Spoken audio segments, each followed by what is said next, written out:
Welcome back to the show. Today's topic: welcome change. Why men should welcome change? Well, because the world changes, to be really like blunt and simple.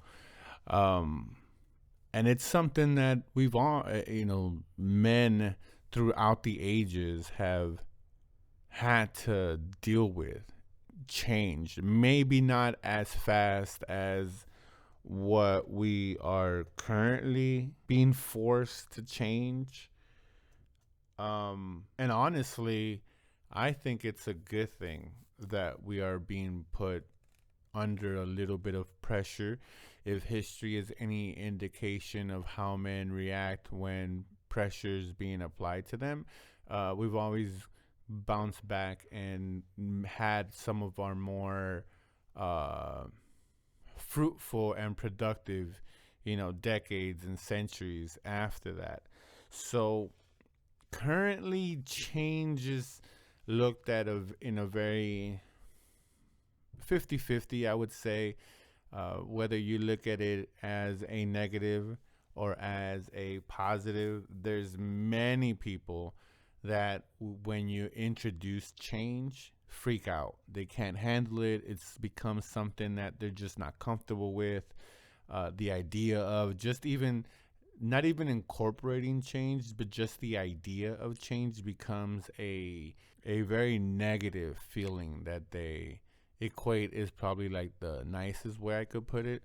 But there's other people that welcome change and change in make it a habit of being able to change stuff, whether it be their house, how it looks, painting, their style, whatever. So there's certain people that accept change and take it a little overboard, but the gist is that they embrace it. They understand that it's going to be chaotic, and again, whether they take it a little bit to the extreme. Of course, I'm gonna go to the extreme just so you can see how it looks, but you want to be somewhere not as changing everything as much as you can, but being cognizant and understanding that change is just a way of life, so we must adapt.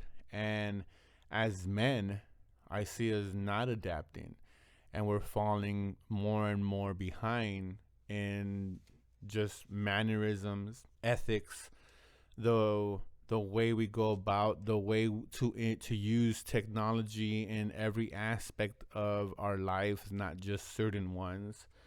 Um, I see it. So we're not being as flexible as we should be or can be, uh, given the tools that are being provided. Is that all of us? No, because some of us, as many of us can see, have figured it out, and they're people that you maybe see on social media, but for the majority of us is the people that we see out in social life. In life outside, you see that guy with the nice job, with the good job that maybe you kind of want, with the car that you want to drive, with the family that you want, with the girl that you want, with the resources that you want, with the family that you want, with the brothers and sisters and mothers and fathers that you want.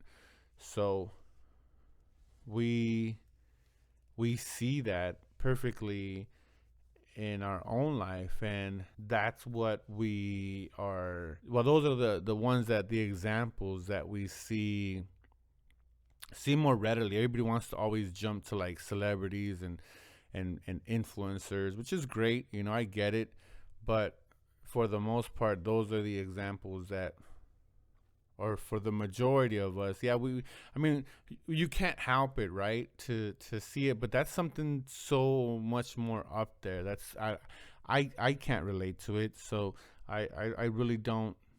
When I see them, it's more like this, not unachievable, because nothing is unachievable, but it's just a different mindset that I attribute it to it, as opposed to just seeing uh the people around us in our daily life that have figured this out, that understand that change is just inevitable, to take again away a word from Thanos. Uh, Inevitable that stuff is going to change.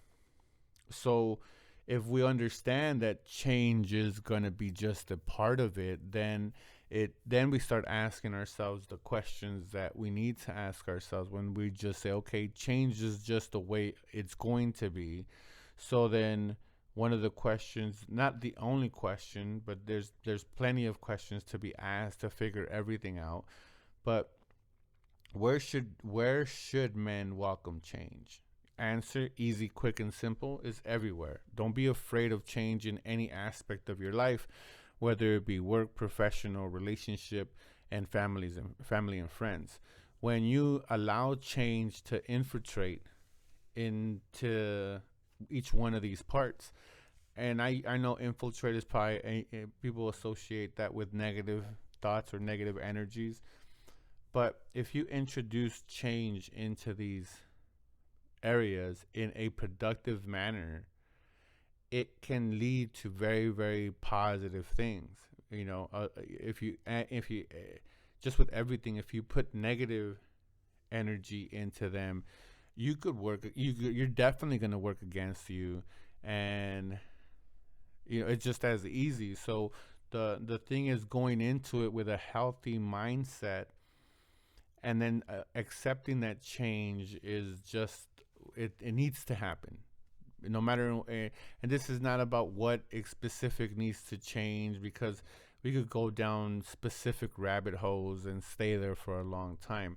For the majority, or for the most part, it's gonna change through any kind of written medium, I guess, if you want to call that. Change has been just a way of life. We have been walking next to change, step by step, throughout the history of man, and it's just something that, again, we have to get used to. So when that becomes, when that becomes the thought, that becomes the base, then we could start saying, well, if it's gonna change, might as well change it with a good heart, a good mind, a good reason, a good something, as opposed to kicking and screaming, oh, I don't want to do it, turning blind eyes, and putting your head in the sand, as they say.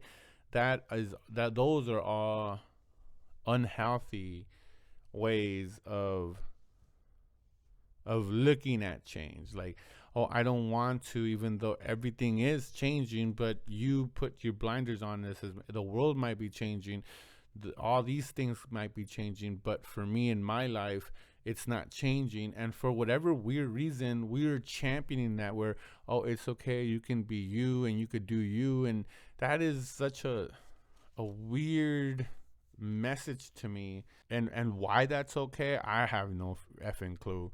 But the what I want to do is introduce change in a positive light, because if you bring it into a positive light into your work, like, maybe your job, you're struggling at your job, but taking a fresh new approach, maybe changing up your wardrobe, and or your outfit, or your suit, whatever, your jeans or whatever, buying yourself some new boots, just changing it up, from the norm, going in there with a different spirit. It can lead to wonders at work. I've seen people just change their attitude and the way they approach their job within 1 or 2 years. They're talking about promotions, moving up, or not even that. Better case scenarios, that they develop great work skills, and then they move to another company, that they get that bigger pay bump. So when you introduce change to work, and I know I used a very generic example, but it's a very true example that I've seen. When you just change the way you approach to something, and in this case is your job, he went in there with more enthusiasm. He went in there to show an honest day of work. He went in there to kind of just appease himself, and saying, hey, you know what, coming into this work this way kind of led me to hating this job. So how about I just change my mindset and come in with a little bit of enthusiasm, because I'm grateful to have a job. Many can't. And just his way of thinking about it, what changed which led to the quality of his job performance to change. And that's ultimately what you want, right? Whether you move up, you leave companies, that's neither here nor there.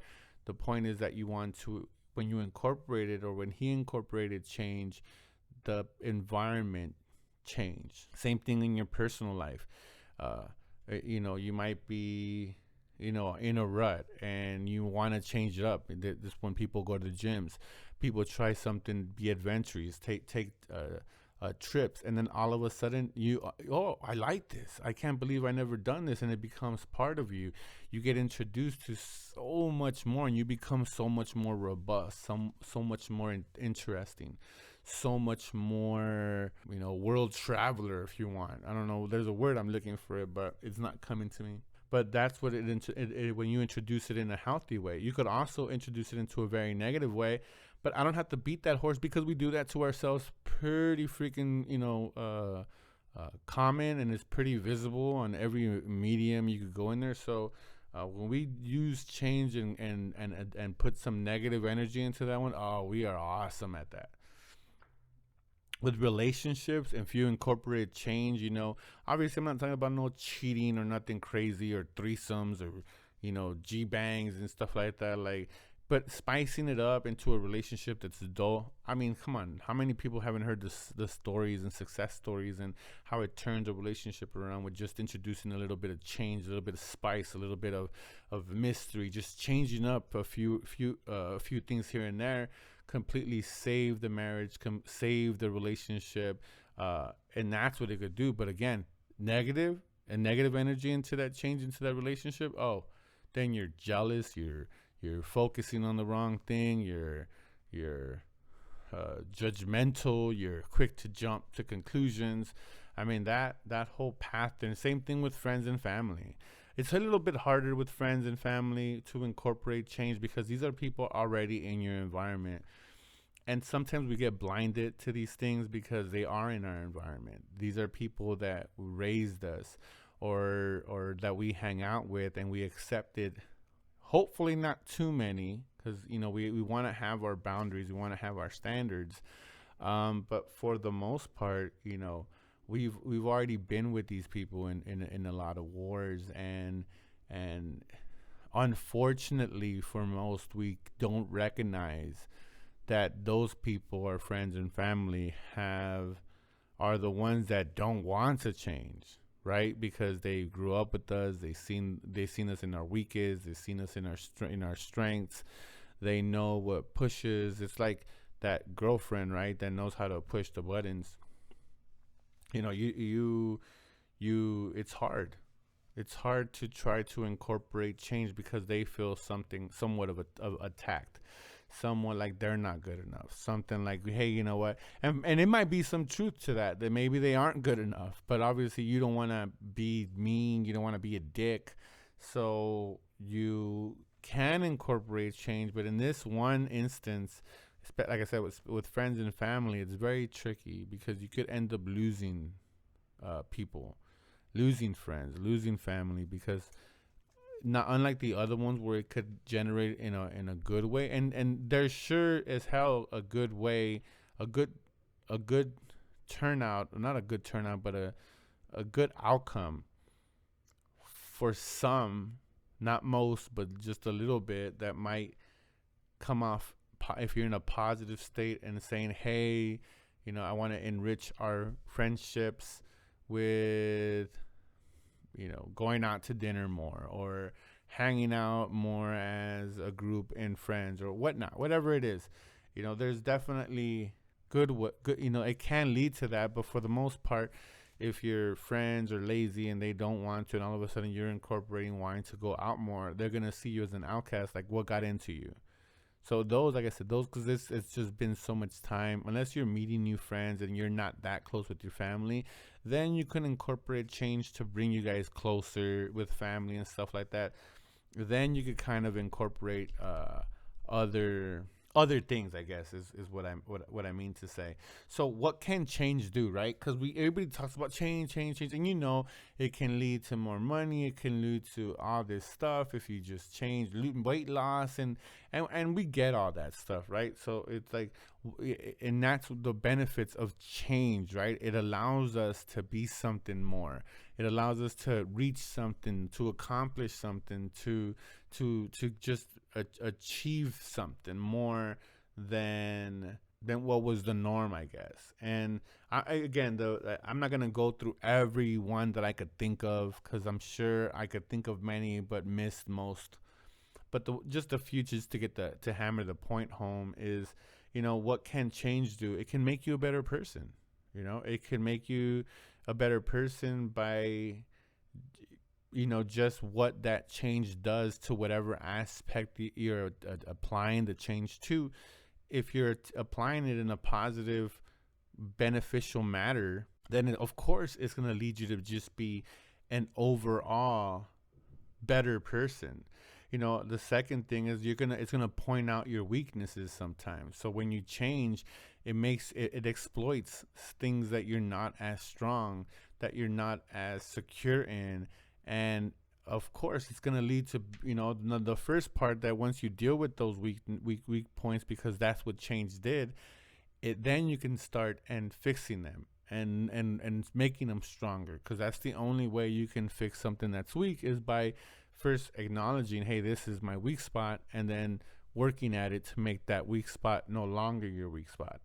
And then number 3 is, or the other example that I put was, it helps you understand yourself, depending on and not even depending, in all aspects. When you incorporate change, it's something that it makes you feel uncomfortable, and it forces you to kind of sit there in your feelings for a little bit. Like, do I really want to do this? Oh, there goes my phone. Do I really want to do this? Do I really want to kind of, continue in this? So it kind of lets you understand yourself a little bit better, just by making yourself a little bit of uncomfortable. And again, in the right mindset, it's a very useful tool for us, for the self betterment, for the self awareness, for the person that we want to aspire to be. So how can you do all this stuff? Is try to be open minded and be flexible. That's one of the biggest things that I see, is this stoicism, where it has to be this, black and white. It's kind of this, one way or another. And I get it. I'm the biggest champion of saying, hey, this is just, how our brain works. It's pretty black and white, and our heart beats, and our lung, pumps air, and our pancreas does this, whatever. So I'm pretty, I keep on championing that is the easiest way I could say it right now. I can't think right now for whatever reason. But because we're being so stoic, because we're being so rock, and we're not incorporating this, this kind of change into our life, we don't become open-minded, and we're not flexible at all. Even though I hear so many people say, oh, I'm so flexible. Oh, what do you mean I'm not open-minded? Oh, I've done this, and this. But it's the wrong open-minded. It's nothing internally. You've always done it externally, or for wrong reasons, or for, kind of some selfish, needy needs, and these ones, you should be selfish in a way, because you're doing this to better yourself, but you're doing it to better yourself so you could then be a better person for the world. That's the difference, where the mindset, where you're the way you're looking at why you're introducing change, is because you ultimately want to put yourself through the fire so you could come out of it, that shiny diamond for everyone to enjoy and see. So men get stuck on being the same person and not changing, when in truth, we have to keep reinventing ourselves. We have to keep on changing. We have to keep on evolving, is what I meant. So men get stuck being the same person and not changing, when in truth we have to keep reinventing ourselves, is what I wrote. And again, only because I said it so broken down, so I felt I had to repeat it. And that's so true. I've been saying, we get so stuck in saying, "Hey, I like pizza," and then for the next 30 years, you're just eating pizza and you don't want to try no burgers. You have to be flexible to enjoy the burger or the tacos or the steak or the shrimp or all this stuff. You can't, when we get stuck in a certain way that we are, well, I only like pickup trucks, or I only like this, or I only like low riders, or I only like the. When we do this, we narrow all our life choices, all our life experiences, everything that might be joyful and great. When we do all this stuff, we're subconsciously self-limiting ourselves, and you hear it everywhere. Oh, it's self-limiting belief and da, da, da, da. And again, I'm not saying that it's not true, but when we get stuck, when we don't change, when we become hard-headed, when we're not allowing anything to kind of flow the way it should be, again, you get stuck, and we just keep on being the same person. Like, oh, that's just Todd. Yeah, that's just him. I've known him for 10, 15 years. That's just him. And that's where it gets men into trouble, where we reach later on in life, and because we haven't changed, we haven't tried to adapt, we haven't tried to move with the times, as they say. And I'm not saying you have to be trendy and keep up and all this stuff, but you definitely have to be aware that this changes, or you get left behind. So if you're not aware that everything changes and it's going to change, you're just setting yourself up for failure. And then we get to the point when we're later on in life and we're so out of touch that we're not relatable. We're depressed. We become sad, and then unfortunately, like I said, and I'll keep saying, it leads to the huge spike in depressions, and not even spikes, just the upward trajectory is what it should be, of depression and suicide rate and self-harm and substance abuse and alcohol abuse and all this stuff that it should never be. If it would have more of a, if we reinvented ourselves and we just accepted change, period, and then adapted it into our lives uh, in a positive way. And honestly, it's just gonna make your quality of life that much better. And changing the last thing I wrote, and I'll leave you guys with this, is that changing the mindset uh, is good when in a positive mindset. So I've been saying that throughout the whole podcast, is that it has to be, if you're going to introduce change, it has to be in a positive soul, in a positive mind, in just a positive way. That, again, it could come off as being selfish, but the only reason you're doing that is because you're putting yourself, you're changing yourself, so that then it could then cause a chain reaction in yourself, where that change is being used to make you even stronger, to make you even better, to make you even more loving, to just make you an overall just a better human being. And that's what that's about. When people are forced to change, when change is done through coercion, or when it's done through some manipulative means, it's always temporary, and it's always such a hurtful bounce back that people eventually can't handle it, and leads to the most tragic of outcomes. So men, embrace change, understand change is just what it is. And I know people tend to gravitate to relationships again, but understand that change in all aspects in your life is not only a good thing, it's a great thing, and you're expected to. Don't wait for the world to tell you it. You're expected to change. So reinvent yourself, because then, and only then, when you incorporate that change and understand there's that, you have to be flexible and open-minded, only then will you be okay. Will you be in sync with the vibration of everyone around you, and you'll then become that much better as a person, that everyone is going to have to come in contact and come in intertwined, but only because you're coming at this through a positive state of mind, through a positive, I want to incorporate change because I want it to elevate my life to this. So as long as you do that, you'll be good. Because when you incorporate change in a negative mindset, where you're hurt, when you're in pain, when you're in envy, in an envious state, I mean, again, I don't have to, probably make for a more interesting and juicy if I'm reading stories of people that have used that in a negative way. But I don't need to, because it's all over YouTube, it's all over Reddit, it's all over how mean people, how mean spirited and evil people can be when they use change in a manipulative way. And that's not what you want to do, and that's not what men should do and live by. So have a healthy mindset, because culture is telling us that change is bad, but honestly, it's a good thing. So I hope I made you guys think. Share the video, hit the like button, subscribe to the channel. Thank you for listening. Until next time.